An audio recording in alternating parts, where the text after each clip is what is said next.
মুক্তিযুদ্ধের অন্যতম সংগঠক, ৬৯ গণঅভ্যুত্থানের নায়ক তোফায়েল আহমেদ আমাদের মাঝ থেকে চিরবিদায় নিয়েছেন। এই মুহূর্তে এই কথাটি নির্দ্বিধায় উচ্চারণ করা যেতে পারে যে তার সমমানের, তার উচ্চতা সম্পন্ন, মানে তার কাছাকাছি আর কোনো রাজনীতিবিদ এই মুহূর্তে বাংলাদেশে নেই।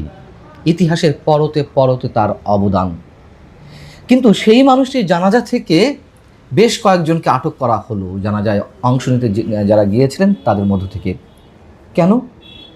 পুলিশের পক্ষ থেকে দাবি করা হয়েছে যে জয় বাংলা স্লোগান দেওয়া হচ্ছিল এবং বিশৃঙ্খলা সৃষ্টির চেষ্টা করা হচ্ছিল, এই জন্য তাদেরকে আটক করা হয়েছে। আসলে কি তাই? কি বিশৃঙ্খলা সৃষ্টি করছিলেন ওই মানুষগুলো? তারা কি কারো উপরে হামলা করছিলেন, অথবা কোনো কিছু ভাঙচুরের চেষ্টা করছিলেন, অরাজক পরিস্থিতি সৃষ্টি করার চেষ্টা করছিলেন? তা তো নয়। তাহলে বাকি রইল কি? জয় বাংলা স্লোগান দেওয়া হয়েছে। হ্যাঁ, আমরা দেখেছি জয় বাংলা স্লোগান দেওয়া হয়েছে, কিন্তু জয় বাংলা স্লোগান দেওয়াটাই অপরাধ। জয় বাংলা তো নিষিদ্ধ কোনো স্লোগান নয় নিশ্চয়ই। তাহলে সেই স্লোগান দেওয়ার অপরাধে কেন এই মানুষগুলোকে আটক করা হবে? কেউ কেউ বলছেন যে জানাজাতে কেন দলীয় স্লোগান দেওয়া হবে। জয় বাংলা নিঃসন্দেহে কোনো দলীয় স্লোগান নয়।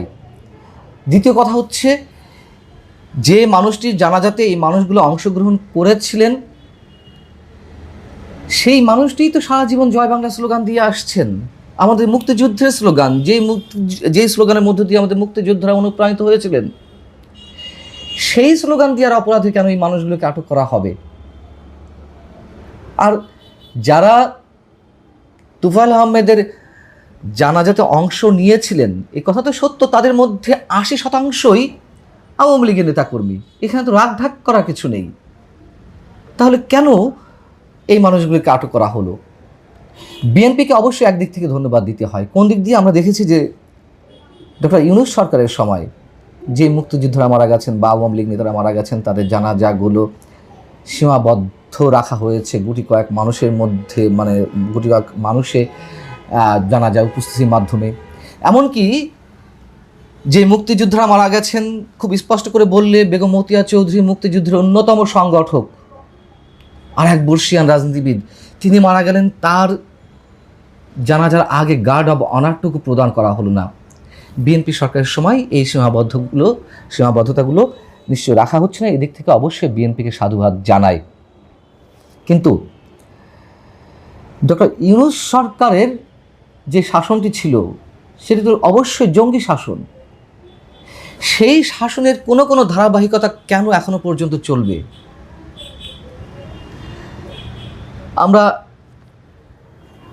জয় বাংলা স্লোগান নিয়ে একের পর এক যা ঘটতে দেখছি, নিশ্চয়ই এতে করে বিএনপির জনপ্রিয়তা বাড়বে না। এভাবে কোনো আদর্শকে স্তব্ধ করে রাখা যায় না, কোনোভাবেই না। তার নিকট ইতিহাস তো আমাদের সামনেই রয়েছে। এটাও তো সত্য কথা যে আওয়ামী লীগের 15.5 বছরের সময়ে, আওয়ামী লীগ সরকারের সময়ে বিএনপিকে কোনো ধরনের রাজনৈতিক কর্মসূচি খুব স্বতঃস্ফূর্তভাবে করতে দেওয়া হয়নি। কোনোটির অনুমতি দেওয়া হয়েছে, বিএনপির নেতাকর্মীরা উপস্থিত হয়েছেন, হামলা চলেছে, অনেককে আটক করা হয়েছে, মামলা দেওয়া হয়েছে, কারাগারে নেওয়া হয়েছে। কখনো কখনো সরকারের ক্যাডার বাহিনী বা আইন শৃঙ্খলা বাহিনীর সদস্যরা এই হামলাগুলো করেছে। এগুলো তো আমরা দেখেছি। তাতে কি হয়েছে? বিএনপির জনপ্রিয়তা কমেছে? বিএনপি অনেকভাবে ক্ষতিগ্রস্ত হয়েছে? তা তো হয়নি। এখন আওয়ামী লীগের রাজনৈতিক কার্যক্রম নিষিদ্ধ, ঠিক আছে, তর্কের খাতিরে ধরে নিলাম যে মিছিল মিটিং করলে বা রাজনৈতিক সমাবেশ করলে বা কোনো ধরনের কর্মসূচি পালন করলে তাদেরকে আটক করা হবে, বেশ ভালো কথা। কিন্তু এটা তো জানাজা ছিল।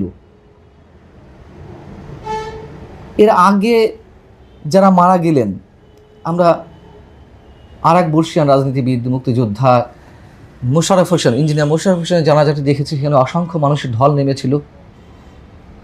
দুদিন আগে আর এক সংসদ সদস্য, 7 বারের সংসদ সদস্য মুক্তিযোদ্ধা দবিরুল ইসলাম মারা গেলেন, তার জানাজাতেও মানুষের ঢল নেমেছে। এসব জানাজাতেও তো জয় বাংলা স্লোগান দেওয়া হয়েছে। কিন্তু আমার যদি ভুল না হয়ে থাকে, সেখান থেকে কাউকে আটক করা হয়নি। কিন্তু এখন কেন আটক করা হলো? আটক করা হলো এই যে একের পর এক জানাজাতে যেভাবে আওয়ামী লীগের নেতাকর্মীদের ঢল নামছে, তাতে সম্ভবত সরকার খানিকটা ভীত সন্ত্রস্ত, অথবা সরকারের মধ্যে ঘাপটে মেরে থাকা স্বাধীনতা বিরোধী শক্তির আদর্শ যারা লালন করেন, তাদের কেউ কেউ যে প্রশাসনে রয়েছেন তাদের অতি উৎসাহের কারণে এই ঘটনাগুলো ঘটছে। কিন্তু আলটিমেটলি এর দায় দায়িত্ব তো বিএনপির কাঁধেই চাপবে। নিশ্চয়ই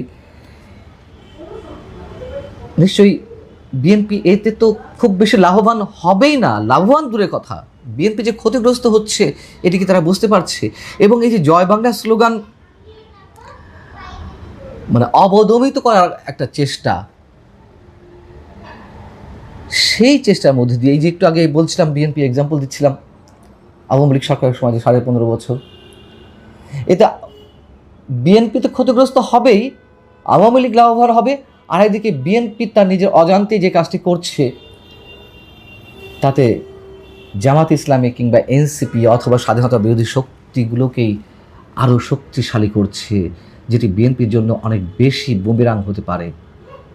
এই বিষয়টি বিএনপি যত দ্রুত অনুধাবন করবে সম্ভবত বিএনপির জন্যই ভালো।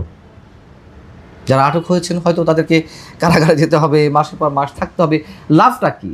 কতজন মানুষকে এইভাবে আটকে রাখা সম্ভব? এখনও যদি এই মানসিকতা নিয়ে বিএনপি সরকার সামনের দিকে এগোতে চায়, এমনিই নানান ধরনের বিপদের মধ্যে রয়েছে বিএনপি জাতীয় বা আন্তর্জাতিকভাবে, এটি করে বিএনপি নিজের জন্য বিপদ ডেকে নিয়ে আসছে। এই কথাগুলো খুব হালকা মনে হতে পারে, কিন্তু বাস্তবতা এটি আমরা দেখে এসেছি, আমাদের সামনে নিকট এই ইতিহাস রয়েছে। এবং আরেকটি বিষয় লক্ষ্য করার মতন যে এই জানাজাগুলো তো সেটি ইঞ্জিনিয়ার মোশাররফ হোসেনের জানাজা হোক কিংবা তুফাইল আহমেদ সাহেবের জানাজা হোক, এই ধরনের অনুষ্ঠানেও আওয়ামী লীগের নেতৃস্থানীয় কারো উপস্থিতি আমরা দেখছি না। নেতৃস্থানীয় বলতে সবার নামে তো আর মামলা নেই, যাদের নামে মামলা নেই তাদের উপস্থিতিও আমরা দেখছি না, তার কারণ তারা এখনও পর্যন্ত এই ধরনের অনুষ্ঠানে যেতেও অনেকখানি ভীত সন্ত্রস্ত। কখন না জানি তাদেরকে আবার আটক করা হয়, তাদের নামে মামলা দেওয়া হয়, কারাগারে নেওয়া হয়। যদিও তুফাইল আহমেদের জানাজাতে আমরা সাবেক মন্ত্রী সাবির হোসেন চৌধুরীকে দেখেছি, যার নেতৃত্বে রিফাইন্ড আওয়ামী লীগ গড়ে তোলার একটা কথাবার্তা দীর্ঘদিন ধরে শোনা যাচ্ছে। আমরা মুক্তিযুদ্ধের আরেক সংগঠক সাবেক মন্ত্রী লতিফ সিদ্দিকীকে দেখেছি, বঙ্গবীর কাদের সিদ্দিকীকে দেখেছি, কিন্তু নেতৃস্থানীয় কাদের সিদ্দিকী বা লতিফ সিদ্দিকী তো আর এই মুহূর্তে আওয়ামী লীগের না। অসংখ্য মানুষের যে উপস্থিতি সেটি তো রোধ করা যাচ্ছে না।